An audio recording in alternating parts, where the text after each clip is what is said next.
एक रात करीब 2 बजे मेरे बेटे के कमरे से चीखने की आवाजें आने लगी। ये चीखें मेरी बहू की थी। थोड़ी देर सोचा, लेकिन फिर मैंने रात में पूछना उचित नहीं समझा, इसीलिए दरवाजा नहीं खटखटाया। क्या हुआ था उस रात, आइए जानते हैं मेरे साथ।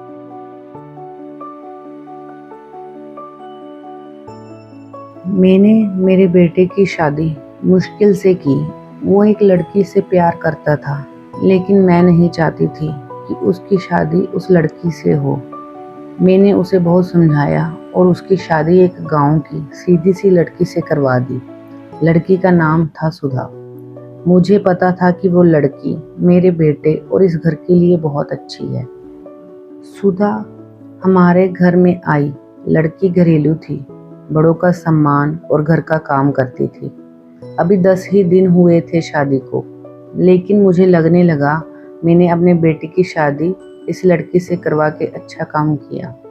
मेरा बेटा राजीव भी खुश लग रहा था, लेकिन उस रात के बाद मेरी यह सोच बदल गई। एक रात करीब 2 बजे मेरे बेटे के कमरे से चीखने की आवाज़ें आने लगी। ये चीखें मेरी बहू की थी। मैंने थोड़ी देर तक सुना, फिर चीखना बंद हो गया। राजीव के पापा को भी यह सब सुनाई दिया था, लेकिन फिर हमने उन्हें रात में पूछना उचित नहीं समझा, इसीलिए दरवाज़ा नहीं खटखटाया। सुबह मेरी बेटी भी बोल रही थी, मम्मी रात को कौन चीख रहा था? मैंने उसकी बात काट दी, कहा कि को नहीं, शायद बाहर से चीख रही हो कोई आवाज़। मेरी बहू का स्वभाव उस दिन से बदल गया। वो चुप थी सारा दिन। मैंने सोचा शायद पति पत्नी के बीच कोई बात होगी, इसीलिए मैंने कुछ नहीं कहा। अगले रात फिर 2 बजे वही हुआ।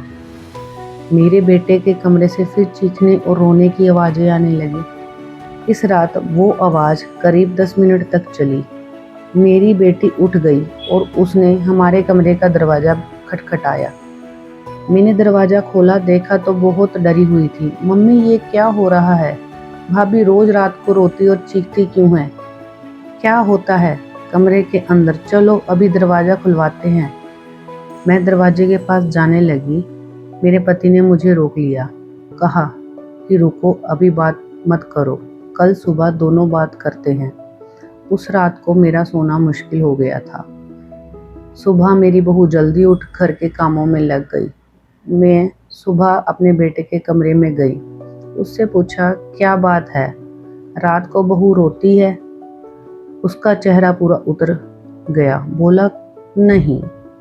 उसकी बातों से और आंखों से साफ दिखाई दे रहा था कि वह कुछ छुपा रहा है। उन्होंने भी उससे पूछा, लेकिन वो कुछ नहीं बोला, घर से बाहर चला गया। मैंने बहू से पूछा, वो कुछ काम कर रही थी। उसको देखकर ही ऐसा लग रहा था कि जैसे रात में ठीक से सोई नहीं, आंखें साफ बता रही थी। मैंने उससे पूछा, क्या हुआ, तुम रात को क्यों रो रही थी? वो बोली, रो रही थी? कब? नहीं तो, सो रही थी और मुझे तो कोई आवाज़ नहीं आई। आप क्या बात कर रही हैं? उस कमरे में ऐसा क्या हो रहा था? यह बात या तो मेरी बहू जानती थी या बेटा, लेकिन दोनों ही कुछ नहीं बता रहे थे। पर दोनों के चेहरे साफ बता रहे थे कि कुछ हुआ है जो दोनों छिपा रहे हैं। लेकिन क्या? अब जब भी रात होती मुझे नींद नहीं आती, क्योंकि आधी रात को फिर वही होता है। बहुत ज़ोर से चीखती है और रोती है।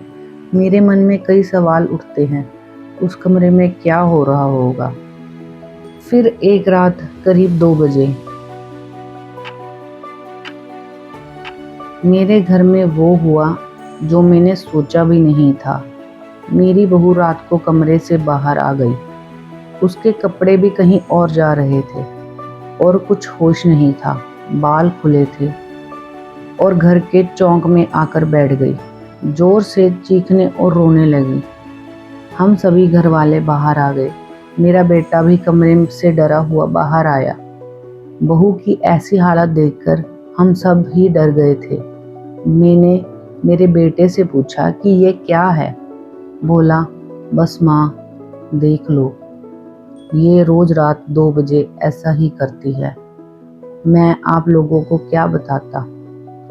सुबह जब उससे पूछता तो शायद कुछ याद नहीं कहकर चली जाती है। बोलती है, मैंने तो कुछ नहीं किया। बहू जब थोड़ी देर बाद शांत हुई तो मेरा बेटा उसे कमरे में ले गया और सुला दिया। मैं सोच रही थी कि ये क्या है, मैंने मेरे बेटे की कहीं जिंदगी तो नहीं खराब कर दी। सुबह होते ही मैंने बेटे से कुछ बहाना लगाकर उसे अपने मायके छोड़ने को कहा। मैंने उसकी माँ से बात की। उसकी माँ ने कहा कि ये क्या बोल रहे हैं, मेरी बेटी बिल्कुल ठीक है, पहले तो ऐसा नहीं करती थी। मैंने जो सोचकर राजीव की शादी की थी वैसा नहीं हुआ। बहू को छोड़कर आए अब 20 दिन हो गए थे। इस दौरान घर से फ़ोन आता रहा लेकिन मैं टालती रही। मेरा बेटा भी कह रहा था कि मेरे वो दिन कैसे निकले हैं माँ, तुम नहीं जानती। मैं उसे वापस नहीं ला सकता। कहीं उसे मेरी जान ले ली तो क्या करोगी। मैंने उस पर फिर ज़्यादा दबाव नहीं डाला, पर मैं अपने आप को कोस रही थी कि मैंने अपने बेटे की शादी उस लड़की से करवा कर गलती कर ली। अब मेरे घर में कोई नहीं चाहता था कि वो वापस आए। इन्हीं सब बातों को बीते 3 महीने निकल गए।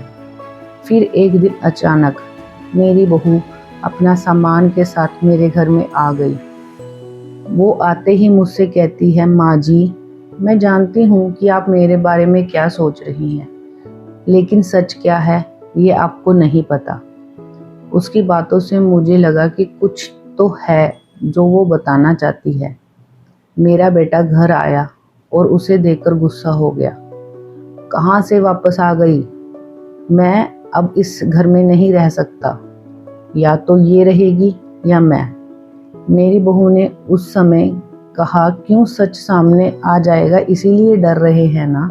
बताइए सबको सच क्या है, मैं उस तरह से क्यों करती थी। बेटा बोला कि क्या सच? सच यही है कि तुम पागल हो और रोज रात को उस तरह से करती हो। बहू बोली, माँ जी, आज अगर सबसे ज़्यादा दुखी और परेशान है तो वह और कोई नहीं, मैं हूँ। मैंने अपने पति की बात मानी, उन पर विश्वास किया। मैंने कहा, तुम क्या कहना चाहती हो? फिर मेरी बहू ने जो बताया उसको सुनकर मेरे पैरों के तले से ज़मीन खिसक गई। वह बोली कि आपके बेटे ने मुझे पहली रात यह नाटक करने को कहा था, लेकिन मैंने नहीं माना। वो कहता है कि हम दोनों अलग बड़े शहर जाकर रहेंगे।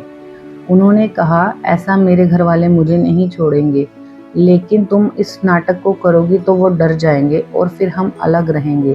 पहले मैंने बोला कि यहाँ सब साथ अच्छा है, फिर वो मुझसे बात नहीं करते थे, मुझे उनकी बात माननी पड़ी और फिर मैंने ये सब नाटक किया तो इन्होंने मुझे घर छोड़ दिया।